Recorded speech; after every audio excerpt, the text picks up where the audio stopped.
ദൈവനാമത്തിന് മഹത്വമുണ്ടായിരിക്കട്ടെ. ഇന്ന് നോമ്പ് ധ്യാനം 23-ാം ദിവസം. അനുതാപത്തിന്റെയും അനുരഞ്ജനത്തിന്റെയും നല്ല ചിന്തകൾ നമുക്ക് ലഭിക്കുന്ന അവസരമാണല്ലോ നോമ്പ് ധ്യാനങ്ങൾ. ദൈവാലോചനയ്ക്കായി നമ്മെ വിധേയപ്പെടുത്താം. അന്യോന്യം ഏറ്റുപറയാനും ബന്ധങ്ങൾ പുതുക്കുവാനുമുള്ള അവസരമായി ഈ വർഷത്തെ നോമ്പിന്റെ ദിനങ്ങൾ മാറുന്നതിനായി പ്രാർത്ഥിക്കാം. നമ്മിൽ ഒരു പരിവർത്തനം ഉണ്ടാകുന്നതിനായി നമുക്കൊരുങ്ങാം. ഒരു നിമിഷം നമുക്ക് കണ്ണുകളെ അടയ്ക്കാം. ദൈവമേ, അവിടുത്തെ സന്നിധിയിലേക്ക് അടുത്തു വരുമ്പോൾ ക്രിസ്തുവിന്റെ ശരിയായ അനുകാരികളായിരിക്കാൻ ഞങ്ങളെ സഹായിക്കണമേ. ആമേൻ. ഇന്നത്തെ ധ്യാന ചിന്തയ്ക്കായി നൽകപ്പെട്ട വേദഭാഗം അപ്പോസ്തലനായ വിശുദ്ധ പൗലോസ് എഫേസ്യർക്ക് എഴുതിയ ലേഖനം 5-ാം അധ്യായം 1 മുതൽ 14 വരെയുള്ള വാക്യങ്ങളാണ്. Ephesians chapter 5 versus 1-14. കുറിവാക്യമായി ഞാൻ തിരഞ്ഞെടുത്തിരിക്കുന്നത് എഫേസ്യർ 5-ാം അധ്യായം 14-ാമത്തെ വാക്യമാണ്. അത് ഇപ്രകാരം വായിക്കുന്നു: അതുകൊണ്ട് ഉറങ്ങുന്നവനെ ഉണർന്ന് മരിച്ചവരുടെ ഇടയിൽ നിന്നും എഴുന്നേൽക്ക, എന്നാൽ ക്രിസ്തു നിന്റെ മേൽ പ്രകാശിക്കും എന്ന് ചൊല്ലുന്നു. Wake up O sleeper, rise from the dead, and Christ will shine on you. അതുകൊണ്ട് അല്ലെങ്കിൽ ദെയർഫോർ എന്ന വാക്ക് ഉപയോഗിച്ചുകൊണ്ടാണ് പൗലോസ് 5-ാമത്തെ ലേഖനം ആരംഭിക്കുന്നത്. അതുകൊണ്ട് അല്ലെങ്കിൽ ദെയർഫോർ എന്ന് പറയുമ്പോൾ കുറേ കാര്യങ്ങൾ നേരത്തെ മുൻപുള്ള അധ്യായങ്ങളിൽ പറഞ്ഞുറപ്പിച്ചിട്ടാണ് 5-ാമത്തെ ലേഖനത്തിലേക്ക് പൗലോസ് വരുന്നത്. ദൈവത്താൽ തിരഞ്ഞെടുക്കപ്പെട്ടവരാണ് എഫെസോസിലെ സഭ എന്ന് പൗലോസ് മുൻപുള്ള 4 ലേഖനങ്ങളിൽ ജനങ്ങളെ ഉത്ബോധിപ്പിക്കുന്നു. മുൻപ് പ്രകൃതിയാൽ ജാതികളായിരുന്നു എന്നും കരുണാസമ്പന്നനായ ദൈവം അതിക്രമങ്ങളാലും പാപങ്ങളാലും മരിച്ചവരായിരുന്ന നമുക്കായി പ്രിയപുത്രന്റെ തിരുരക്തം ചിന്തി വീണ്ടെടുത്ത കാര്യവും പൗലോസ് എഫെസോസിലെ സഭയെ മുൻപുള്ള 4 അധ്യായങ്ങളിൽ ഉത്ബോധിപ്പിക്കുന്നുണ്ട്. പലപ്പോഴും നമ്മൾ ക്രിസ്ത്യാനികളെന്ന് പേർ പറയുകയും ഈ സത്യം മറന്നവരെ പോലെ ജീവിക്കുകയും ചെയ്യുന്ന പാപസ്വഭാവം നമ്മിലുണ്ടോ എന്ന് നമുക്ക് നമ്മെ തന്നെ ശോധന ചെയ്യാം. ഒന്നാമതായി ചിന്തിക്കുമ്പോൾ എഫേഷ്യൻസ് 5-ാം അധ്യായത്തിന്റെ 1-ാമത്തെ വാക്യത്തിൽ ക്രിസ്തുവിന്റെ അനുകാരികൾ പ്രിയമക്കൾ എന്ന പോലെ നടക്കണമെന്ന് പൗലോസ് ഉത്ബോധിപ്പിക്കുന്നു. ക്രിസ്തുവിന്റെ അനുകാരികൾ പ്രിയമക്കൾ എന്ന പോലെ നടക്കണം. കുട്ടികൾ പിതാവിനെ അനുകരിക്കുന്നത് പോലെ സ്വർഗീയ പിതാവിനെ അനുകരിക്കുവാൻ നമുക്ക് കഴിയണം.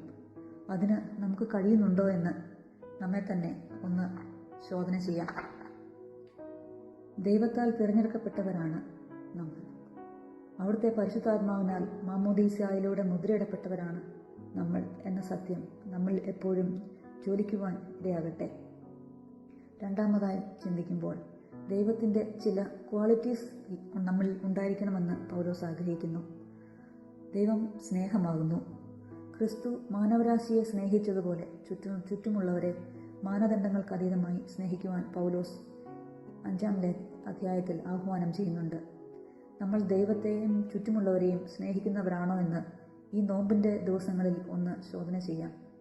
ക്രിസ്തു നമുക്ക് വേണ്ടി നല്ല സൗരഭ്യവാസന ആയതുപോലെ നമ്മുടെ സുഗന്ധം അല്ലെങ്കിൽ ആരോമ നമ്മുടെ ചുറ്റുമുള്ളവരിലേക്ക് പകരുവാൻ നമുക്ക് ഇടയാകട്ടെ. മൂന്നാമതായി ചിന്തിക്കുമ്പോൾ നമ്മുടെ പ്രതിദിന ജീവിതത്തിൽ നമ്മൾ ഒഴിവാക്കേണ്ട ചില കാര്യങ്ങൾ പൗലോസ് കാണിച്ചു തരുന്നുണ്ട്. പൗലോസ് പറയുന്നു, ദൈവം വെളിച്ചമാണ്, ആകയാൽ നാം വെളിച്ചത്തിൽ നടക്കേണ്ടവരാണ്. ഇരുട്ടിന്റെ പ്രവൃത്തികളോട് അകന്ന് നിൽക്കണമെന്നും ദുർനടപ്പ് അഥവാ സെക്ഷൽ ഇമ്മോറാലിറ്റി, അശുദ്ധി അല്ലെങ്കിൽ ഇമ്പ്യൂരിറ്റി, അത്യാഗ്രഹം അല്ലെങ്കിൽ ഗ്രീഡ് നമ്മിൽ ഉണ്ടാകുവാൻ ദൈവം ആഗ്രഹിക്കുന്നില്ല എന്നും പൗലോസ് പറയുന്നു. ഈ ലോകത്തിൽ ജീവിക്കുമ്പോൾ തിന്മ അല്ലെങ്കിൽ ഇരുട്ടിന്റെ പോരാട്ടവുമായി നാം പ്രതികരിക്കണം. ദൈവിക വെളിച്ചത്തിൽ നടന്ന് തണ്ടിന്മേൽ കത്തിച്ച വിളക്ക് പോലെ നമ്മുടെ ജീവിതം വിളങ്ങുവാൻ ദൈവം നമ്മെ സഹായിക്കട്ടെ. നാലാമതായി നമ്മുടെ വാക്കുകളിൽ ചീത്തത്തരം, കളിവാക്ക്, പൊട്ടച്ചൽ എന്നിവ ഉണ്ടാകുവാൻ ദൈവം ആഗ്രഹിക്കുന്നില്ല. ചീത്തത്തരം, കളിവാക്ക്, പൊട്ടച്ചൽ എന്നിവ ഉണ്ടാകുവാൻ ദൈവം ആഗ്രഹിക്കുന്നില്ല. അങ്ങനെ ചെയ്താൽ ദൈവകോപം നമ്മുടെ മേൽ വരുമെന്ന് പൗലോസ് ആഹ്വാനം ചെയ്യുന്നുണ്ട്. ദൈവത്തെ സ്തുതിച്ചുകൊണ്ടിരിക്കുവാൻ ഉള്ളതാണ് നമ്മുടെ നാവ്. നാം നടക്കുമ്പോഴും ഇരിക്കുമ്പോഴും ദൈവത്തോടുള്ള സ്തുതികൾ നമ്മളുടെ നാവിൽ നിന്ന് ഉയരണം. അപ്പോൾ നമ്മളിൽ ചീത്തത്തരം, കളിവാക്ക്, പൊട്ടച്ചൽ എന്നിവ ഉണ്ടാവുകയില്ല. വെളിച്ചത്തിൻ്റെ മക്കളായി നടക്കുവാൻ നമുക്ക് കഴിയണം.